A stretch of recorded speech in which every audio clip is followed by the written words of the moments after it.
So you guys were I'm hearing a lot of you guys wanted a theme song shortened, so here we go. This girl reviews movies, games, and books. Sometimes she plays them. So does that, and when she does it with the cat, does that make her crazy? Does that make her crazy? Probably. So, it's shorter. There you go.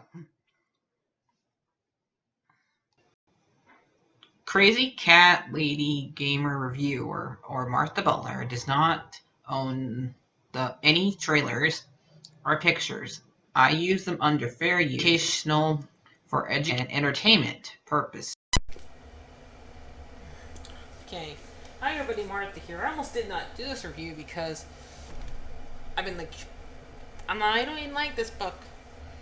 I am really about to give up on Warriors, guys. I'm probably just going to read these last two books then I'm probably going to stop doing them. Reading these books because how much longer I know they're making a lot of money off these books, but you can't make a series go on fucking forever. They're thinking of making an 8th series.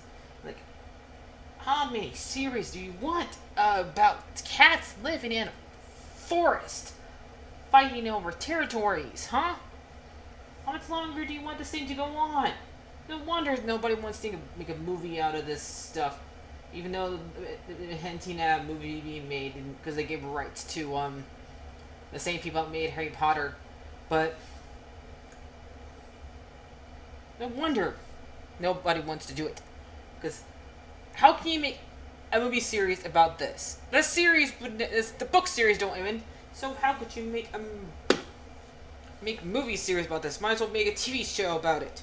But then the TV show would never end. This is a book series that never ends. Yes, it goes on and on, my friend. No, yeah. You guys even get that reference? Oh, yeah. So anyway, this is the 5th book in the Broken Code series,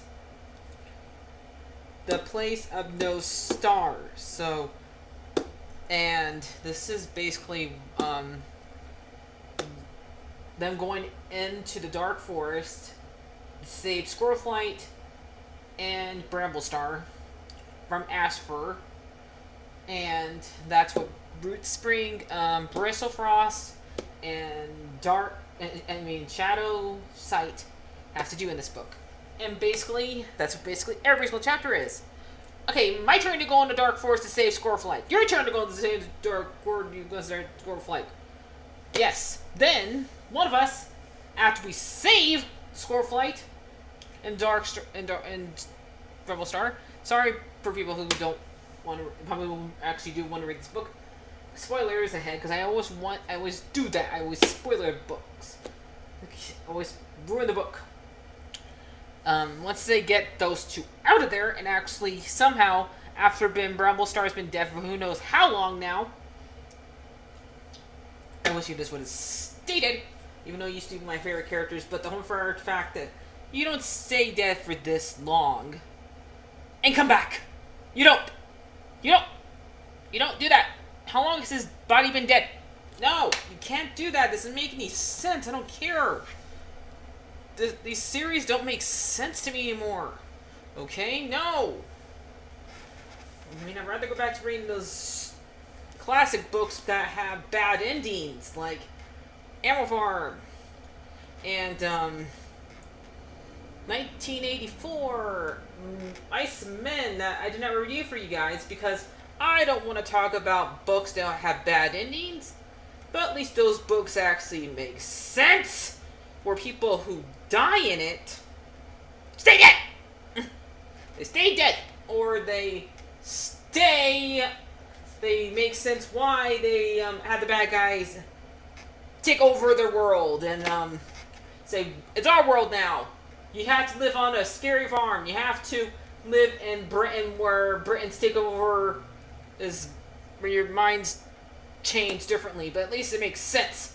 cats just don't come back from the dead and say, I'm alive now! I could be back being your leader. Or a cat that I named my cat after, who left the group, Gray Stripe, and decided, okay, I'm gonna come back here and be leader now because you don't want Lion Blaze to be leader because both your leader and your deputy are in basically cat hell. So, because a jealous ex-boyfriend, Ashfur, stole her mate and stole her and took them to cat hell because he wants to be with her so much where he has to keep on dragging this stupidness thing out until even after he died. Okay, he has to keep on dragging this out. Dude, you died how many series ago? Get over it. Why did this cat go to cat heaven? I don't get it. But I don't really know what Aaron Hunters was thinking. No, I just think there's people who are doing this book now because Vicky Holmes is no longer involved. Just want to correct that problem, and that's why. But I just really don't want to read these books anymore. But I want to finish the series that I'm in first before I quit. Because I want to at least know the end of the stories first before they go start another plot. And I do want to read the next one because it's back when these stories made sense. Back when cats were not coming back from being dead for months. No! Does not make sense. Cats stay dead. I just had to rant about that. And, where live cats are stuck in, where cats go to die for a couple days. Even though, because at the end of this book, poor Brute Spring is stuck there in, Bristol Frost and, Shadows, and Shadowsight have to go back and get him and save him. And that means that nothing was really accomplished in this book. Really? Not because, yes, they saved Squirrelfly and Bramble Star, but the rescuer was still stuck in there.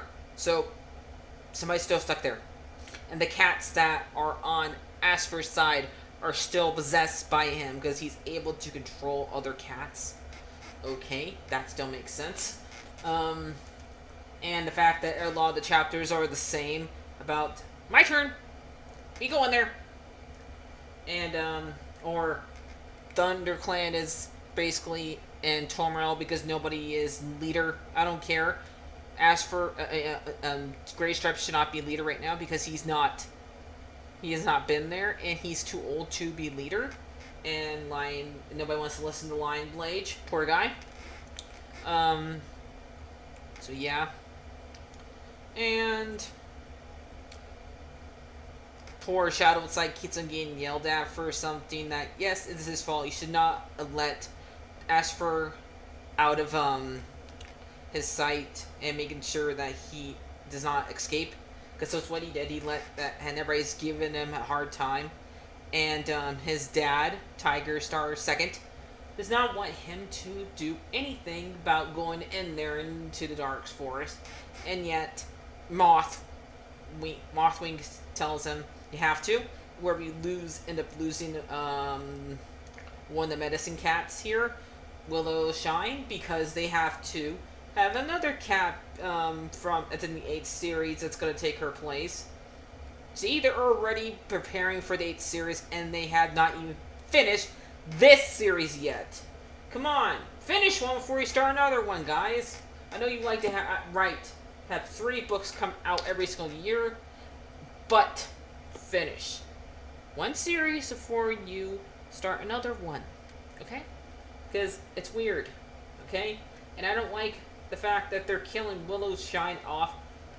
I mean, I like Mothwing and all, but she is not going to... She should not be training another medicine cat apprentice. Okay? She should...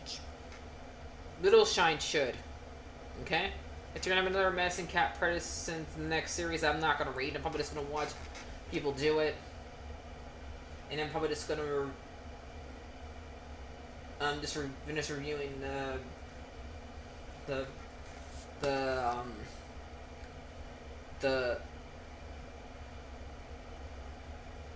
the Freddy Frights Freddy Fazbear Frights books to you guys, and I'll figure out what I'm gonna read next, because I am gonna read review Batman Halloween, Long Halloween to you guys once I'm done reading it too, because I wanted to read that comic book before I watched the movie, the 2-part movie.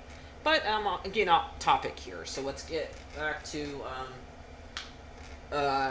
this book.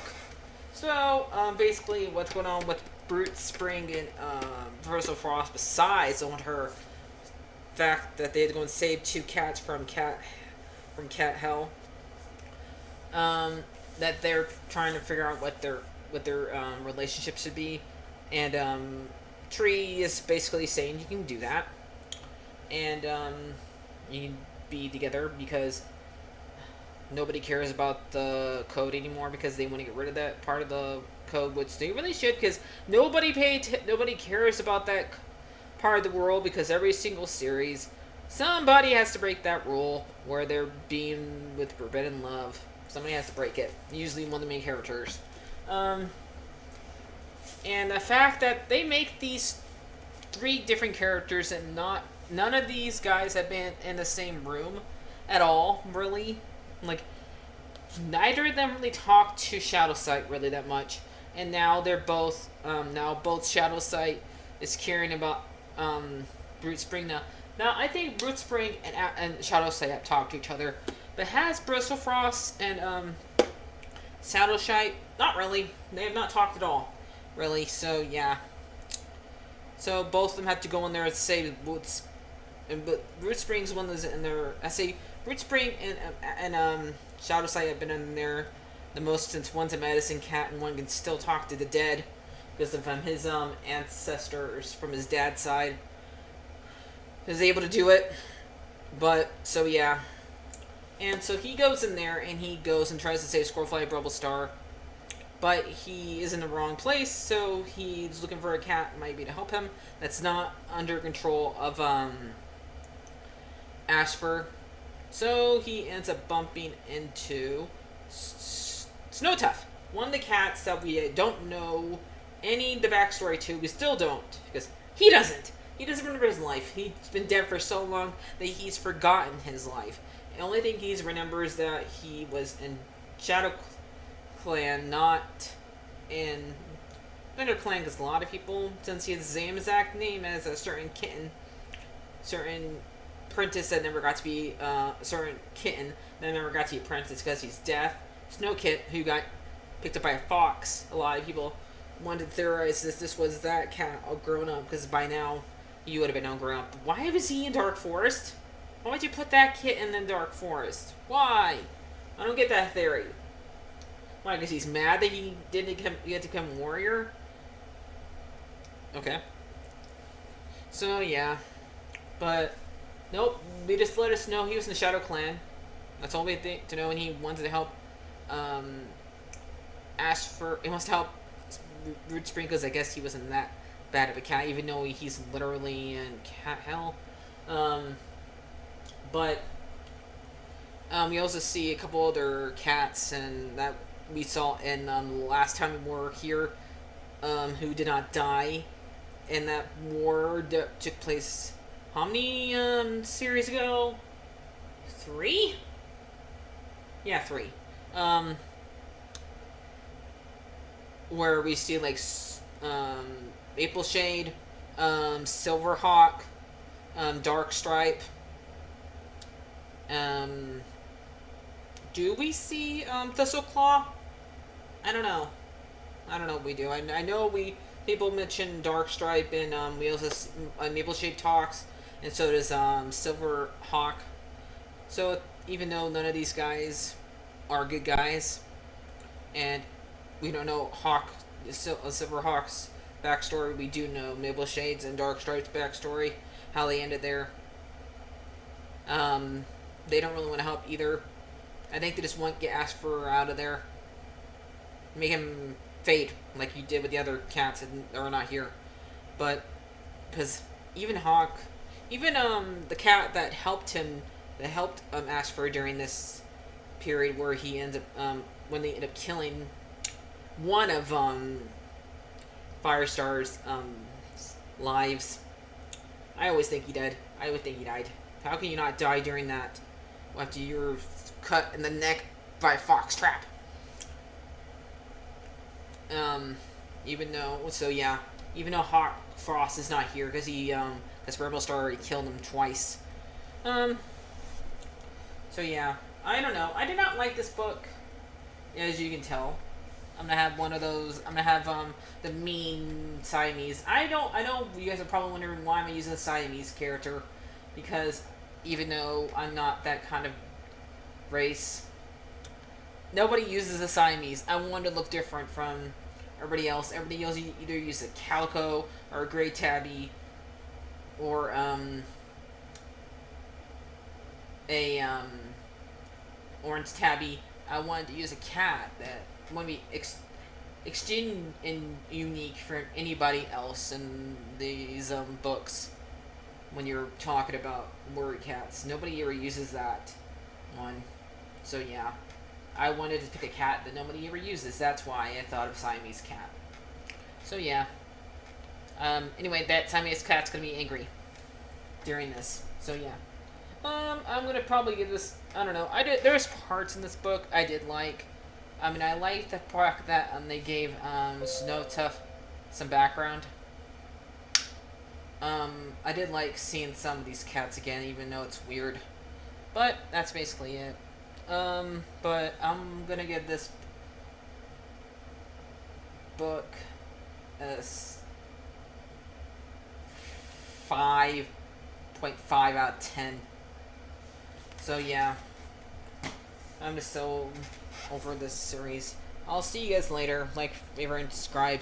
And bye-bye. Sorry.